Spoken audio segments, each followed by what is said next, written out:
not shakedown periods. Let's put a list together. So at the end of the season, when we get the boat, we will go over it from head to toe.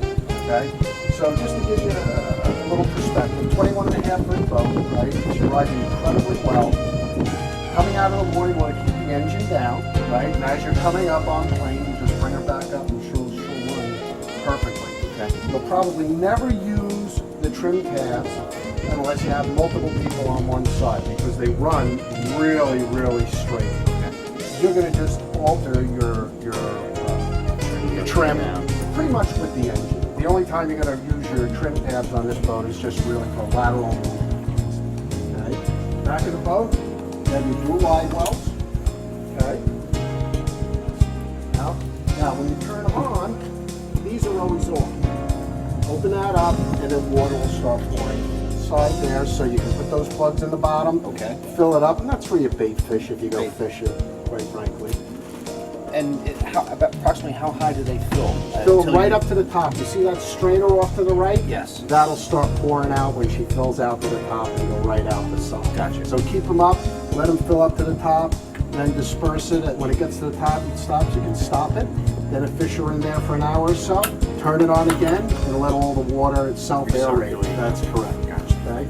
This is basically, we just keep that in here, but this primarily is to bleed your hydraulic steering, right? For whatever reason, if you need to put more hydraulic steering fluid into it, don't bother, just call us, we'll be happy to take care of it. But they go through everything, they go through the lines, everything's fine on this boat. Okay, stick that stuff up here.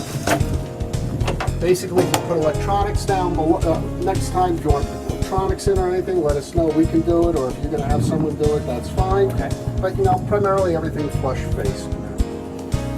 Here's your shock cord, your lariat. You got to keep that in order to keep the boat running. What you will find is with these boats, with all new boats, all new outboards, as you're driving, they want hand on the wheel, hand on the throttle. So if you go wide open and you let go, she is going to creep back. Okay.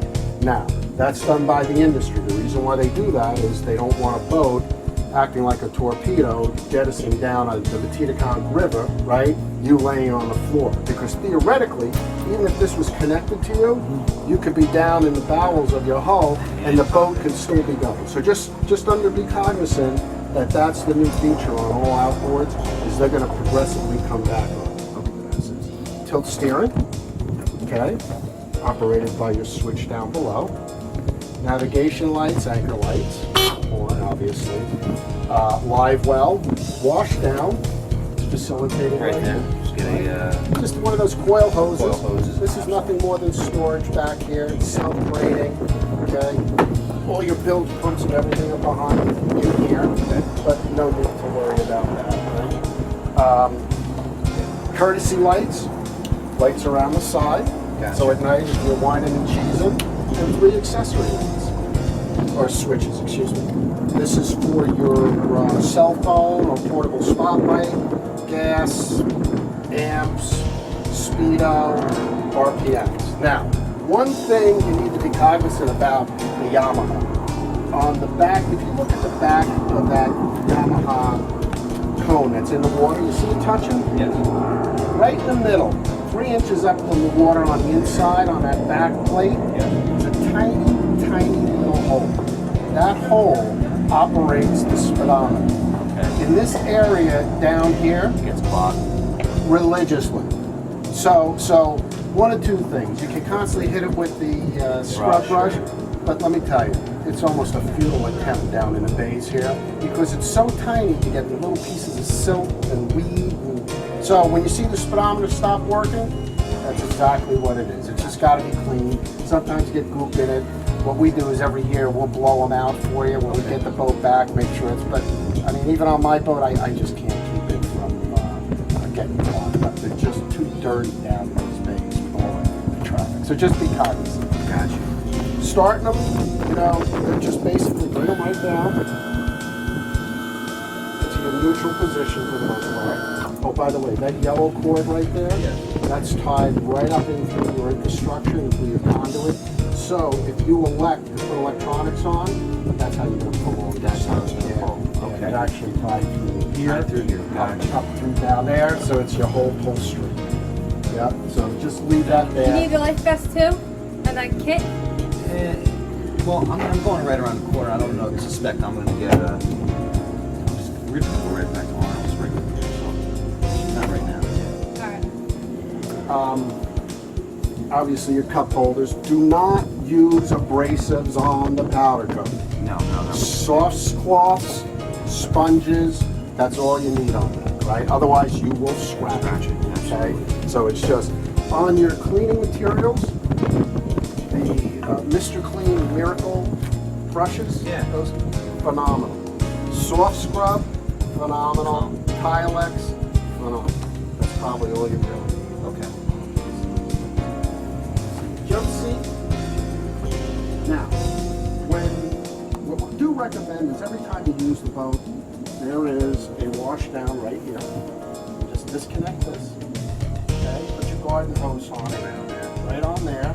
Leave the engine the way it is right Down now. in the water. Nice. Off. Just let it run? Yeah, because with outboard, you have a constant, it's really a physical connection to the impeller. Okay. So as soon as that turns on, you're sucking water up.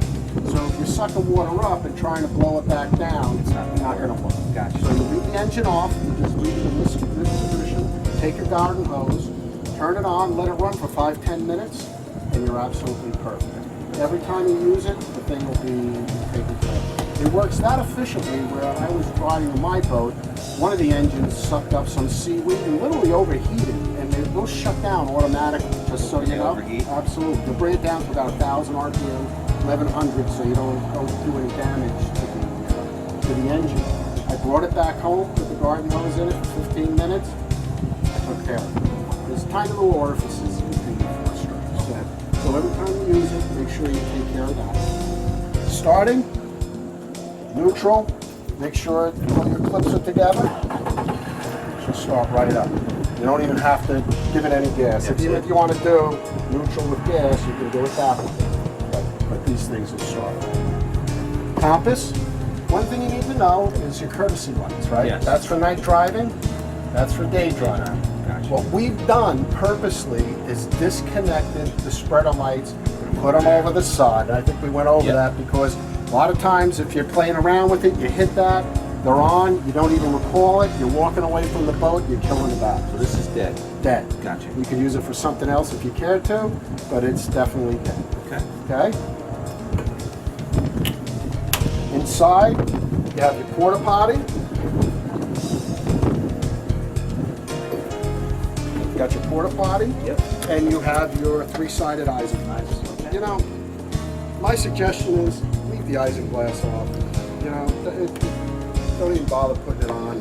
You're better off leaving it off, putting it on when you want. You're going to do some long runs. Or if it may be rainy and you're out on the boat, you don't know if you're going to get caught in a thunderstorm in the afternoon. You know what? Because every time you look through plastic, it distorts it, right? Here's your screen, right? And then you actually pull it out and see something. And the porta potty is just,